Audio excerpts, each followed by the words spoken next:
They used us. They used the shootings of brothers and sisters as distractions, political distractions for what's going on worldwide. You had the brother in Oklahoma that got shot on the expressway. We was just talking about Oklahoma. I believe it was Tulsa, Oklahoma. Got shot on the highway. His car stopped in the highway, and police lined up, and it looked like a military drill. They lined up in an arrow formation with the woman in the center, and they walked up, step, step, step. They was in sync like a motherfucker. They was in formation. Walked up on him, shot him. He fell to the ground, and they just backed up in the same formation. They was just like this, and they ain't like this. They just walked right back up. It was a straight up formation. So yeah, they did that. And the person in the helicopter, police in the helicopter, he was the husband of the shooter, come to find out. So, and I don't know how many traffic stops have a helicopter view, a helicopter taking a recording the shot, you know? So it was set up to be recorded and pushed. The North Carolina shooting, it's so interesting though. I'm gonna tell you how the creator works, how the universe works.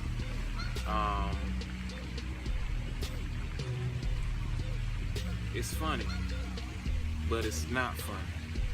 But you know, North Carolina has been dealing with a lot this whole year. It's basically been the final, the holdout, the only holdout as far as fighting against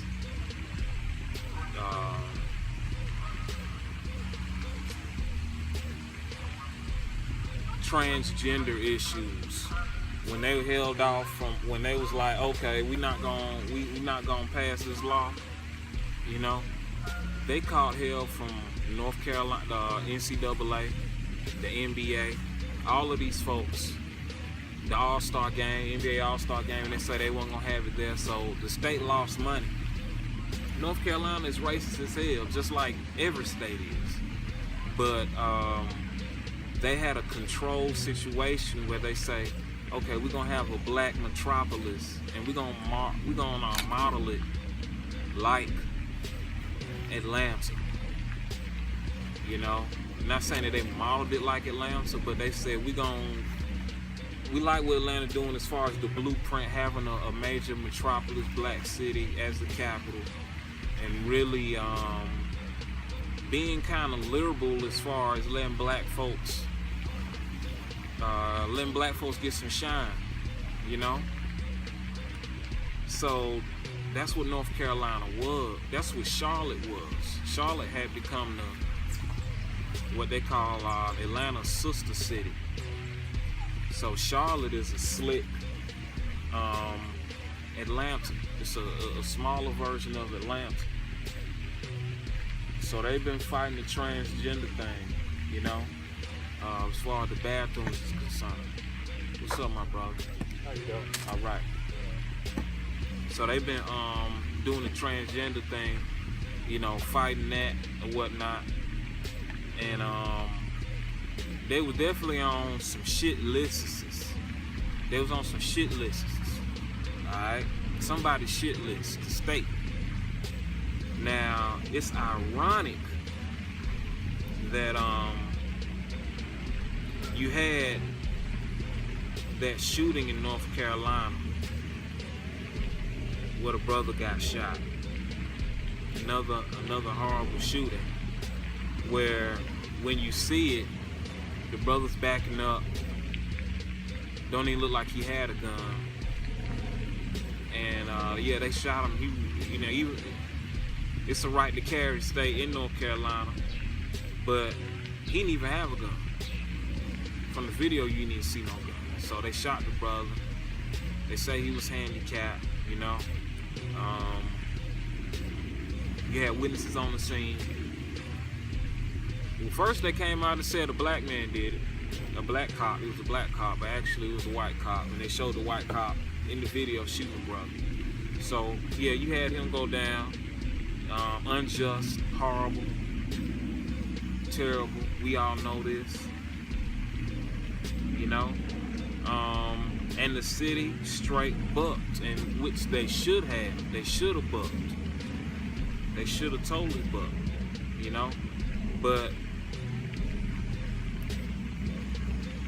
what happened is, I think it's some elements that happened in North Carolina that wasn't all the way organic. I don't think everything that happened in North Carolina was organic. And it's no telling what's going on with those shootings.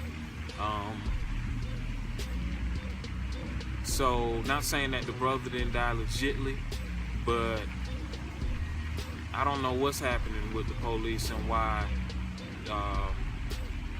some folks are. It's like some of these killings are intentional to cause the city and these places to stir up. So I think that's an intentional part of this whole thing. So, yeah, they tore the city up, you know, which they should have. Riots, as MLK said, riots are the weapon of the voiceless, you know. And I'm paraphrasing. It's probably wrong than the mug, but you say something like that. Okay, that sounds about right. So, yeah, you know, that's what happened. That's what happened as far as North Carolina and Charlotte is concerned. But it's folks getting shot every day, unjustly. Some of these stories are being cherry-picked and sensationalized by the media to distract from what's going on internationally with the world, with the global economy, with what the U.S. is doing all over the world.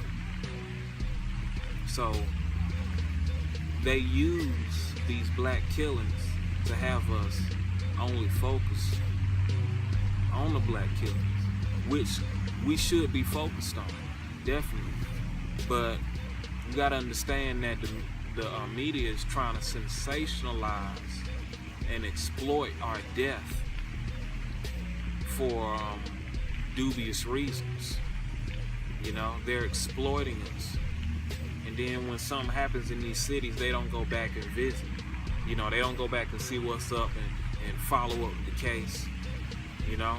So, yeah, all of these shootings are bad. We are at war. Our people are at war. We got to handle our business straight up on many levels. You know, there's many levels in this war. There's many ways to fight. I'm gonna get back to that. Well, I'm gonna just touch on it briefly. If we unified and stopped killing each other, we really wouldn't have no issues with police. And I know I've said that before, but when you look at the shootings, they're minuscule when compared to how we shoot each other, how we killing each other. These senseless crimes that's going on, it's really ridiculous, you know? So we got to deal with that. That's really our biggest issue. The judicial system is fucked up, and we're gonna have to go to war with it. Straight up, we're gonna have to go to war with the system of white supremacy all the way. But to do that, we have to deal with our own issues. and the fact that we have some black devils out here amongst us. And, you know, we just got to be real with that. We got to deal with that. We got to deal with it, man.